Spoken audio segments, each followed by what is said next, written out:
Alors on va maintenant parler de la dernière partie de la leçon, le grand 5, convexité, concavité. Alors on commence par une définition de la convexité et de la concavité qui vous est assez étrange sans doute parce que celle que vous avez vue l'année dernière était reliée à la dérivée seconde. Ce qui est tout à fait vrai, mais c'est une propriété en fait qui découle de la définition qui est réellement celle qui est affichée ici. Donc j'ai repris la définition pour qu'on puisse suivre ensemble. Donc une fonction définie sur un intervalle i dans R est dite convexe si, alors attention c'est pas très beau mais vous allez voir je vais vous expliquer, quel que soit a et b, deux nombres de l'intervalle i, et quel que soit un entier compris entre 0 et 1, l'image de t fois a plus 1 moins t fois b est inférieure ou égale à t fois l'image de a plus 1 moins t fois l'image de b. Alors là, ça demande une petite explication. Alors tout d'abord, c'est écrit dans la remarque et dans l'interprétation graphique en dessous, l'ensemble des réels de cette forme, t fois a plus 1 moins t fois b, lorsque t parcourt l'intervalle 0, 1, eh bien il représente en fait le segment AB, c'est-à-dire le segment que vous avez représenté ici. Autrement dit, quel que soit le nombre t que vous choisissiez, entre 0 et 1, t fois a plus 1 moins t fois b va se retrouver ici entre a et b. Bien.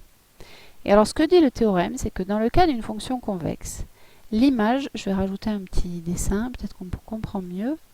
Donc on prend ici, un t fois a plus 1 moins t fois b. Et bien l'image par f de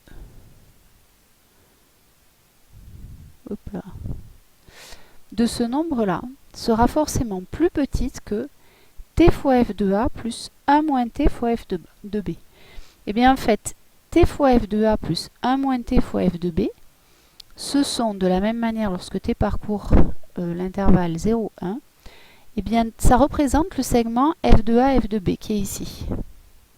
Autrement dit, dès que vous allez avoir un réel dans cet intervalle AB, eh bien son image va être forcément inférieure ou égale à un réel de cet intervalle. Alors concrètement, qu'est-ce que ça veut dire?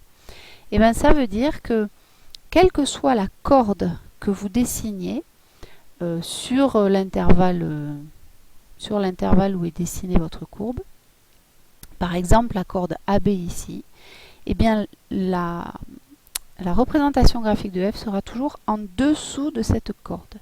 Elle sera sur un arc qui est en dessous de cette corde.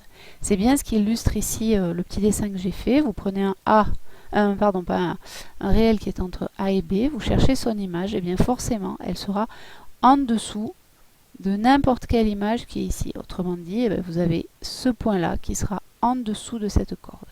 Bon. Et c'est ça la définition d'une fonction convexe. Bon, c'est pas très facile à manipuler. De la même manière, une fonction est concave, et bien dès lors qu'au contraire, à chaque fois qu'on prend un point dans cet intervalle, un nombre dans cet intervalle AB, son image sera au contraire plus grande que n'importe quel nombre de l'intervalle f de a, f de b. C'est-à-dire, la courbe sera située au-dessus de n'importe quelle corde, grand A, grand B, que vous aurez dessinée sur l'intervalle i. Voilà ce qu'il faut retenir pour une fonction convexe, une fonction concave.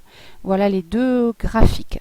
Alors, on peut évidemment visualiser la convexité de manière plus vulgaire, on va dire, c'est-à-dire en disant quand elle est convexe, ça veut dire qu'elle a une sorte de bosse vers le bas, alors que lorsqu'elle est concave, elle a une sorte de bosse, mais tournée vers le haut cette fois. Bon, c'est un moyen mnémotechnique comme un autre, mais qui marche pas si mal que ça.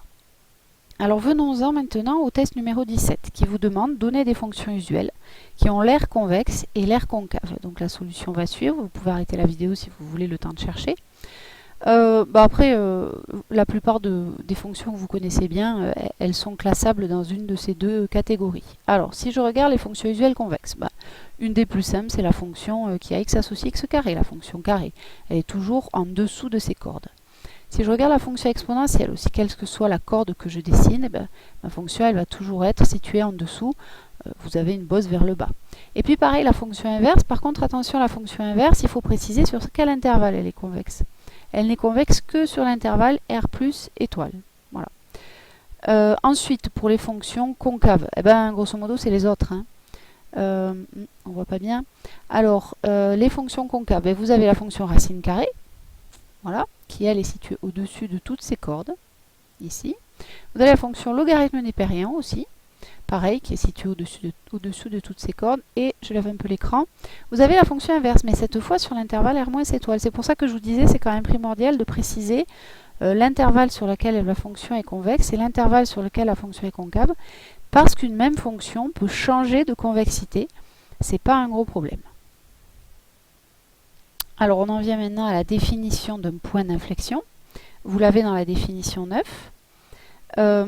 Une fonction qui a une représentation graphique qui s'appelle C de f admet ce qu'on appelle un point d'inflexion lorsque la courbe passe de convexe à concave ou de concave à convexe. Donc c'est ce que je vous disais, une fonction, même si elle est continue, elle peut passer de convexe à concave. Et donc si vous regardez en page 6, c'est bien dans le test 18, on vous demande de donner une fonction usuelle qui semble posséder un point d'inflexion.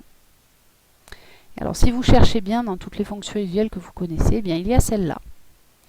La fonction cube, par exemple, elle admet un point d'inflexion, celle-là. C'est-à-dire qu'elle passe ici de concave, sur moins l'infini 0, à convexe, sur 0 plus l'infini. Eh bien, on dit qu'ici, en 0, elle admet un point d'inflexion. Voilà pour le test 18.